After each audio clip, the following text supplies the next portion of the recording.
ஆண்டவராகிய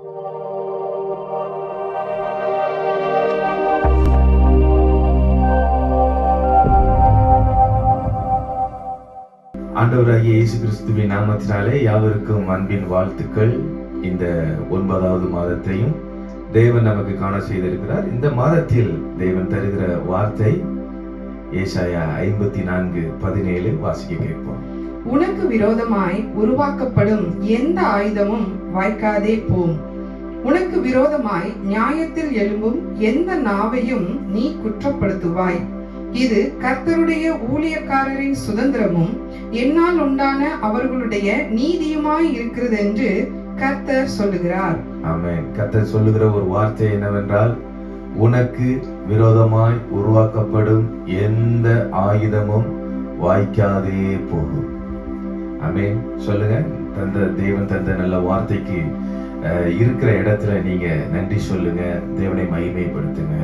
தேவன் உங்களை திடப்படுத்துகிற ஒரு வார்த்தை, உங்களுக்கு நம்பிக்கை தருகிற ஒரு வார்த்தை, உங்களுக்கு இந்த மாதம் மட்டுமல்ல, இந்த வருடம் முழுவதும் கர்த்தருடைய வருகையை சந்திக்கிற வரைக்கும் இந்த வார்த்தை உங்க கூட டிராவல் பண்ணிட்டே தான் இருக்கும்.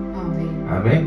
அது என்ன சொல்றேன்னா, உனக்கு விரோதமாய் யார் என்ன பண்ணாலும் அது வாய்க்காது. அது உங்க வாழ்க்கைக்கா இருக்கலாம், உங்க குடும்பத்துக்கா இருக்கலாம், உங்க தொழிலுக்கா இருக்கலாம், உங்க வருமானத்துக்கா இருக்கலாம், உங்க சரீர சுகத்துக்கா இருக்கலாம், குடும்ப வாழ்வுக்காக இருக்கலாம். எதுவாக இருந்தாலும் சரி, அதுக்கு எதிரிடையாக மனிதர்கள் செயல்பட்டாலும் பிசாசு செயல்பட்டாலும் அது உங்களுக்கு வாய்க்காது. உங்களுக்கு விரோதமா பண்ற அந்த காரியம் வாய்க்காதுன்னு ஆண்டவர் சொல்றார். சோ நீங்க பயப்படாதீங்க. எனக்கு அவங்க சில பேர் மிரட்டி இருக்கலாம், நான் உன்னை அப்படி பண்ணிடுவேன், இப்படி பண்ணிடுவேன், உன்னை வாழ விட மாட்டேன், உனக்கு நான் இதை தர விட மாட்டேன், அல்லது உனக்காக இவங்களை நான் பரிந்து பேச விட மாட்டேன், உனக்கு வர வேண்டிய நன்மையை நான் கெடுப்பேன், அல்லது நீ நல்லா இருக்காம நீ விளங்காம போகணும், உன் குடும்பமே இல்லாம போகணும், அதுக்கு நான் மந்திரம் பண்ணுவேன், செய்வேன், பண்ணுவேன், எதுனாலும் சொல்லலாம். ஒருவேளை அது சொன்னதை கேட்டு நீங்க பயந்து கொண்டு இருக்கலாம். நீங்க உங்களை பார்த்தா சொல்றாரு, பயப்படுகிறவர்களுக்கு இந்த செய்தி, நீங்க பயப்படாதீங்க. ஆமென். ஏன் பயப்படக்கூடாதுன்னா, ஆண்டவருடைய வார்த்தை என்ன சொல்லுதுன்னா, உனக்கு விரோதமாய் யார் என்ன பண்ணாலும் அது வாய்க்காது. அப்ப நீங்க நினைக்கலாம், அவங்க பண்ணாமலே இருக்கலாம்ல. இல்ல, அவங்க பண்ணணும்.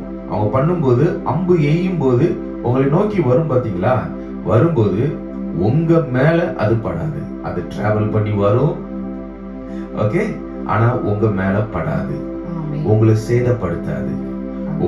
நல்லா ஒண்ணு புரிஞ்சுக்கோங்க. இந்த மாதத்துல நான் எப்படிலாம் நான் சக்சஸ் பண்ணுவேன் அப்படின்னு சொல்லிட்டு சத்துருக்கள், எதிராளிகள் நமக்கு திட்டங்களை வைத்திருந்தாலும் தேவன் சொல்றாரு, அதை எல்லாத்தையும் நான் முறியடிச்சுட்டு உன்னையே நான் வெற்றிகரமா வாழ வைப்பேன் ஆண்டவர் சொல்றாரு. உங்களுக்கு வெற்றி கிடைக்கும்னு ஆண்டவர் சொல்றாரு. உங்களுக்கு வர வேண்டிய நன்மைகள் வரும்னு சொல்றாரு. உங்களுக்கு எந்த சேதமும் வராது. ஏன்னா உங்களை அவருடைய கண்ணின் மணி போல அவர் பாதுகாத்துக்கிட்டே இருக்கிறார். அவர் கண்ணுக்குள்ள வச்சு பாக்குறாரு. அதான் பாருங்க, கண்ணுக்குள்ளே என்னை வைத்து பாடுறோம் இல்லையா, அது போல கண்ணுக்குள்ள வச்சு உங்களை பாக்குறபடினால சத்துரு தொட முடியாது, வியாதி தொட முடியாது. இந்த வார்த்தையை நீங்க கேட்டு மீண்டும் நீங்க அறிக்கை பண்ணுங்க. உங்க வாழ்க்கை உடைஞ்சு போகாது. உடைஞ்சு போற மாதிரி இருந்தாலும் உங்க வாழ்க்கை உடையாது, பிரியாது, நாற்றம் அடிக்காது, மனம் வீசக்கூடியதாய் தேவன் உங்க வாழ்க்கையை மாற்றுவார். மீண்டும் இந்த வார்த்தை நான் சொல்லி நான் நிறைவுபடுத்துகிறேன், உங்களை தைரியப்படுத்துகிறேன். உனக்கு விரோதமாய் உருவாக்கப்படுகிற எந்த ஆயுதமும் வாய்க்கவே வாய்க்காது.